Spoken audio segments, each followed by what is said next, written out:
И в момента идва време на нов тип организация в обществото. Трябва да намалим разликата между тия два полярни сектора, материя и дух. Не може птицата да лети само с едно крило.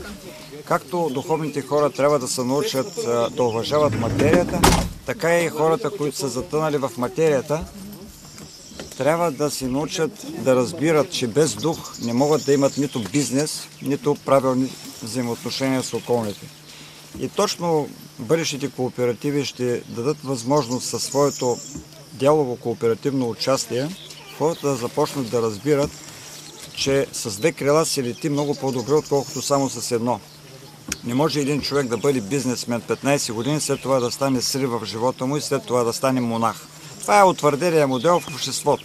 Не знам какъв си бил брокер, после пък отишъл, па станал монах. Ама вижте, това са просто такива абсурдни начини за развитие в еволюцията на това човечество. Човек трябва да се движи едновременно с двете крила. И точно благодарение на този експеримент, който го провеждаме тук, целим да покажем, че има такъв път за развитие.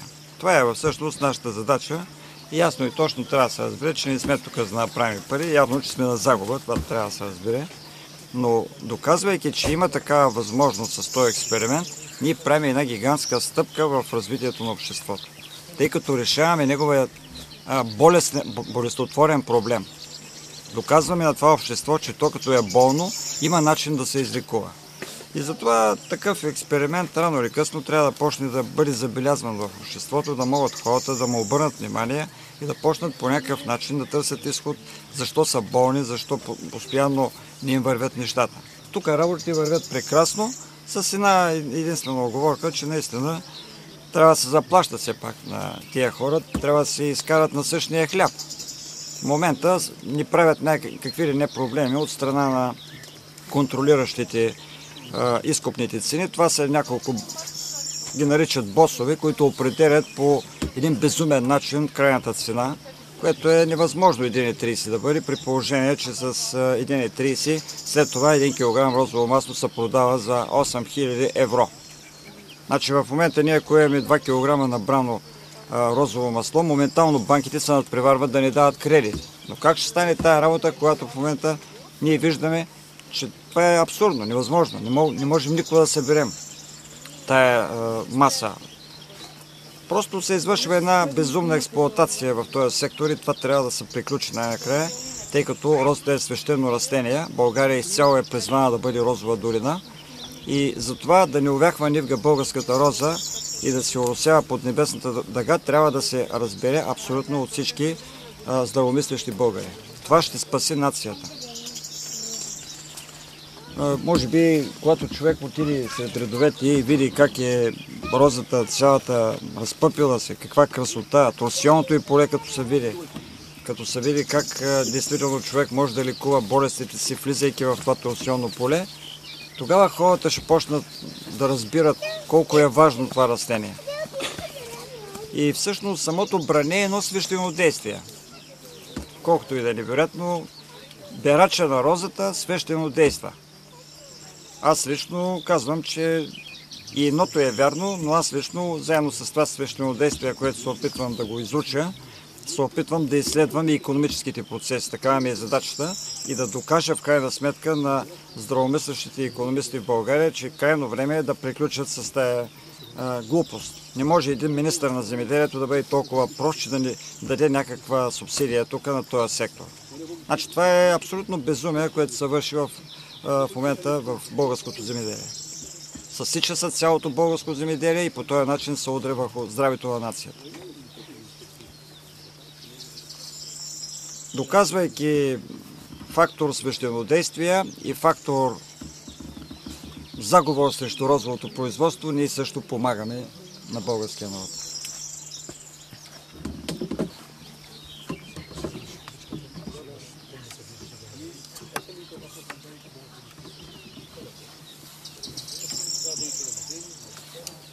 Кажете няколко думи, ако искате нещо. Камерата е ваша в момента. Тук сме на доброволно съгласие, съвсем по-братски, по-приятелски, с и от района, и от София, от всякъде и сме доволни и щастливи, че сме тук ароматотерапия, която се извършва на нивата и е от голяма полза за здравето на човека. И духовното извисяване, и облагородяване на характера, на психика, на всичко. Човек става по-нов, по-здрав, жизнен. Не се плаши от трудности и е жизнен целия ден. Това е една добра перспектива, която ще се развие и ще върви напред, но трябва повече хора да участват, да съдействат, да идват тук. Има база за развитие, което ще се подобри още и ще бъде всичко наред. Трябва само по-добри хора да дойдат, да участват, да съдействат. И канем млади и не толкова млади хора, които да идват, да съдействат и ще бъде добре за всички, както кооперация Розорад и други така да се развият. Кооперации ще бъде много добре за България, да може да си има просперитет. Българският народ е мисията, в която водеща сила на света и тя трябва да върви напред. Така е и трябва да бъде. Така че българите трябва да изпълним мисията си, да сме в час с нещата и да се вземем в ръце. И така ще измъкнем България и света от кризата. Дела и добри неща само. Благодаря. Всичко хубаво. Не заради тези дечица тук, които ги виждаме в редовете. Севда! Севда! Поне заради тях се струва да продължим. Сега, между другото, идват и нашите тук помагачи. Да, може да се сложи една снимка. Те носят торбити и също са изключителни хора. Всъщност те вършат работата на българите, които в момента някои от тях стоят по кафенетата и само се оплакват. Колкото и да ни вероятно. Ела тук да те видим отблизо. Колко килограма носиш? Така. Браво на тебе. Къде са нашите?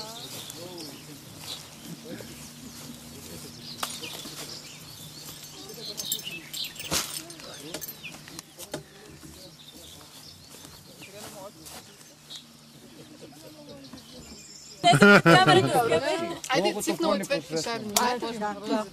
Не съдим пипера, берем с... До някъде го знам.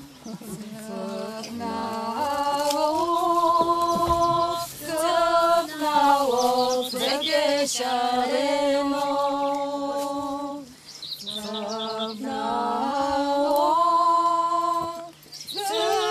Цъфнало, цвете шарено.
Защо и цвете